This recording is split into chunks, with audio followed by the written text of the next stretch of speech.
If you want to learn the process to embodying and empowering the feminine spirit, then check out the book, Healing the Feminine Energy and the Wounds of Your Inner Child.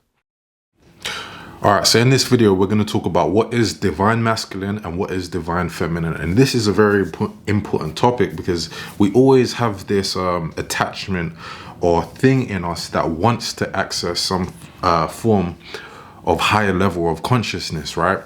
And this is especially prevalent in this society or at this time and this era because there's a detachment or there's a detachment to divinity through the loss of our attachment to religion, and that's led to the emergence of a more spiritual community. You know, whether that's good or bad, really up for personal debate. But we're going to talk about what is divine feminine and what is divine masculine.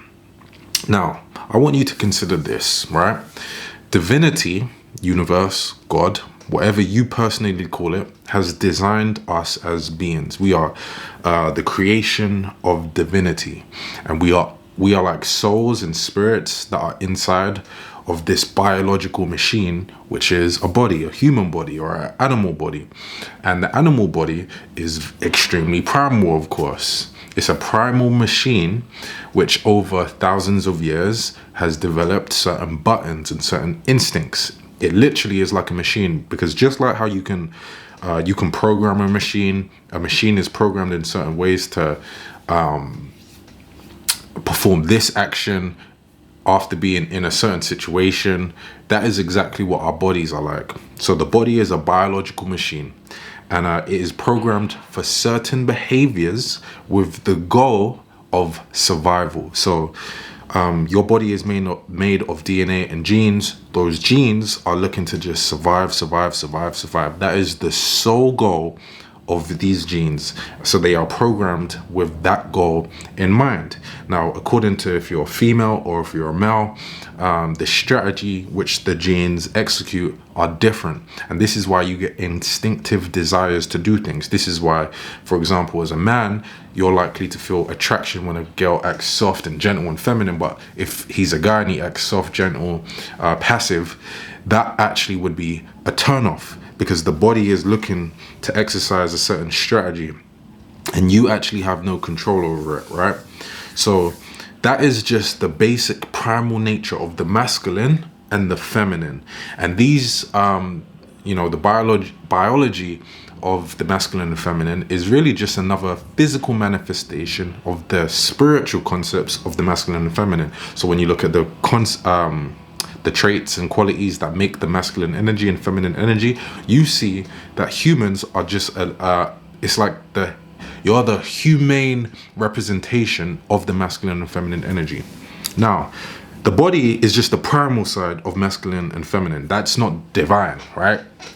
So when we add in spirituality of some form, adds proper righteous expression of that primal biological machine, which is the body. And this is where our understanding of mind, this is where our understanding of consciousness comes into play. So you're combining the biology of the machine to the consciousness that runs it. And when you combine that, what happens is the actions that you perform are in alignment with what's good and beneficial for nature. So when we think about the most righteous activities that we all deem to do, if you track it back in some way, shape or form, it is in alignment with the goal that the genes have, which is to survive and attain immortality. But it is being done in a righteous manner. It is being done according to what we believe is divinity's intentions, right? And when we think about divinity's intentions, God's intentions, that's really what religion is. Religion is trying to walk you through what they believe, or what each religion believes is the right way to perform as a human, as a man, as a woman.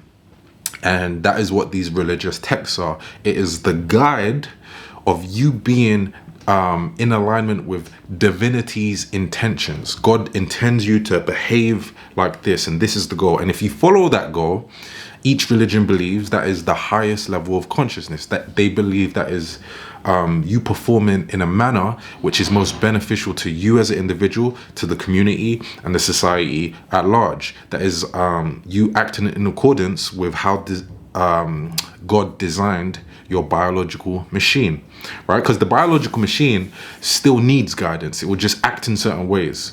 For example, a man could be aggressive, right? That's how he's programmed. He has a body that is designed with the capabilities to perform in a more aggressive manner successfully compared to females.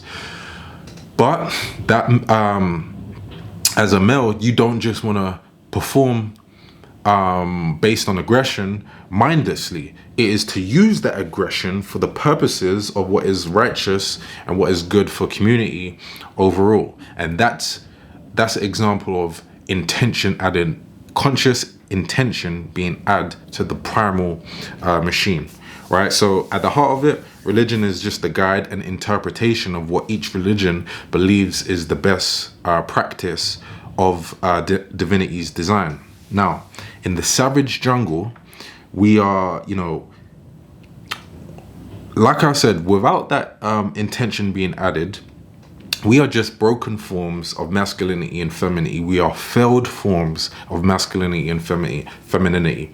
This is where you got wounded versions, toxic versions, weak versions, distorted versions, and all of that, because it's not being done according to what the design was intended for. And that's why we do this. This is why you're on this video. This is why we seek this knowledge, because we're trying to understand what is the correct way in which we are supposed to exercise and behave in accordance to being a man or a woman.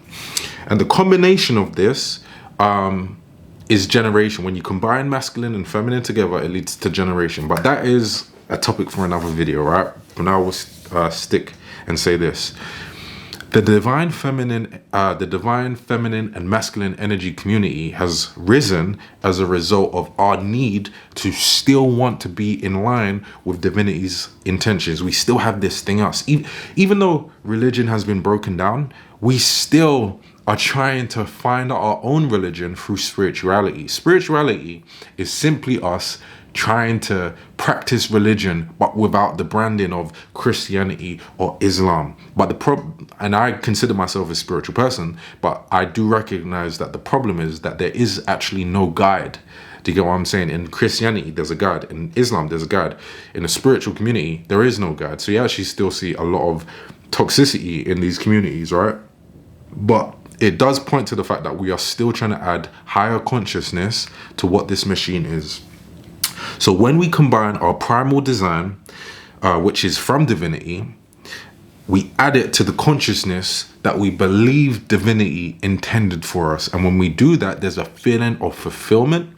There's a feeling of or a result of health, mental health, physical health, and so on. And overall, it's beneficial for everyone involved. It's beneficial for the individual and it's beneficial for the community.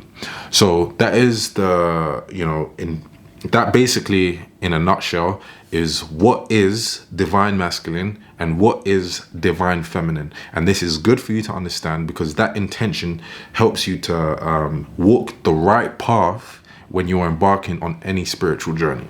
But I want to know what you think, so comment down below, let Reemus know, and I'll see you in the next video. Want to learn more about the dynamics between men and women? Then check out the multi-part video series I have explaining the masculine and feminine energies. Access the link and watch it now.